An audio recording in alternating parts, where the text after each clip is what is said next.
nature. They love the nature. They love like India poem or India song. They always write about how the flora is beautiful, how the seasonal flower is beautiful. Everything is so beautiful about like Burma landscape. Yeah, in this water festival, in the like the traditional song, you will see lots of lots of songs that write about the spring. I mean spring and spring of the beauty of the spring,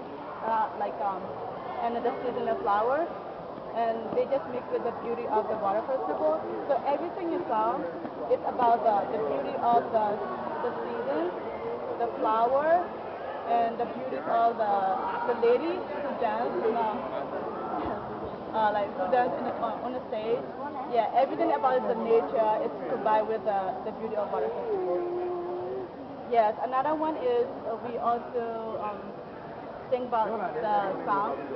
called Tanja. The Tanja is like it's a song that like criticize the political, social, and economical issues,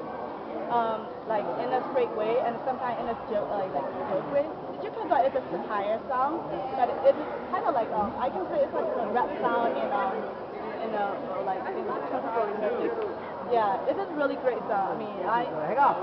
this is my favorite part of Water Festival. I like it. You like it? Okay, why? You get Tanja ကြောင့်ပါရှင်းပြလိုက်တယ်လေ။ကောင်းပါ။လာတော့ဝင်လာတဲ့ပုံမြင်။ဆက်ရရအောင်။ဘယ်တော့ကြောင့်ရှင်းပြလိုက်ဘယ်တော့ပဲ။သမီးကကြောက်ရပါဘောဒီပြောနေတာဒီရှင်တွင်းထဲမှာရှိတာကိုပြောဘာသာမပြန်ဘူးဘမလို့ပြောမှာဒီပဲပါမယ်ဒီရှင်တဲ့တိုင်းကျွန်တော်ဒီမှာဒင်းပါတော့အဲ့ဒါထည့်ပြောဘာမှမညချလာပြောမယ်လည်းတကြရအောင်တောင်းနေဟမ်လည်းပြောပြီးကျွန်တော်တို့မှာဟိုဝင်းမှာကျွန်တော်နှစ်ခုနှစ်တိုင်းလာလေးပဲကျွန်တော်တို့ခိုးဝင်းမှာနှစ်စဉ်တိုင်းဒီကြံဘောကိုကျွန်တော်နှစ်စဉ်တိုင်းရှင်းပါပါအားလုံးလူငယ်ရောလူကြီးရောဘယ်လိုဖြစ်နေပဲရှင်းပါကြပါဘာလို့လဲဆိုတော့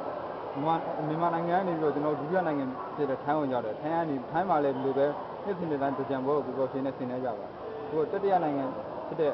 အမေရိကန်ရောက်လာတော့လေကျွန်တော်တို့ဒီခိုးဝင်းမှာရှိတဲ့ညီကောင်မောင်နှမအားလုံးကဘယ်လိုရှင်းနေပဲတရားရှင်းနေကြပါ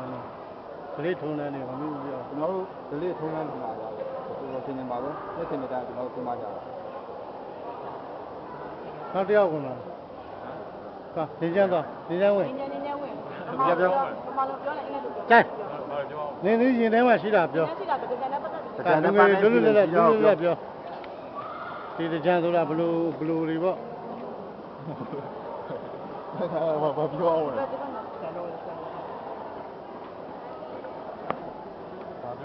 တော့ဒီမှာတဲ့ဟာကြံပလောက်လို့ဆိုပြကောင်းတယ်ဒီနေရာမှာကြံလာပြီးတော့အခုလိုရှီကလူကြီးတွေလှုပ်ပြီးတော့ကျွန်တော်တို့လည်းကလေးတွေလက်စကန်နေကြတဲ့အတွက်လည်းဒါလူကြီးတွေပြည်သူတင်တယ်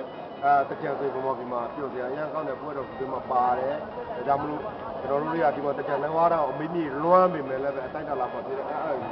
အထူးသဖြင့်မြန်မာနိုင်ငံမှာဆိုရင်ကနေ့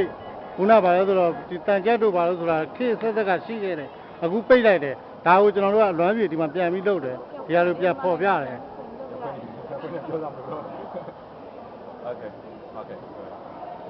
นี่ยินแล้วမှာရှိတာပြောချပြပြောမြန်မာမဟာမြန်မာပြည်ချက်ပြောနေစတဲ့တိုင်းနဲ့ပြပါနေတယ်ပေါ့နော်ဒီစား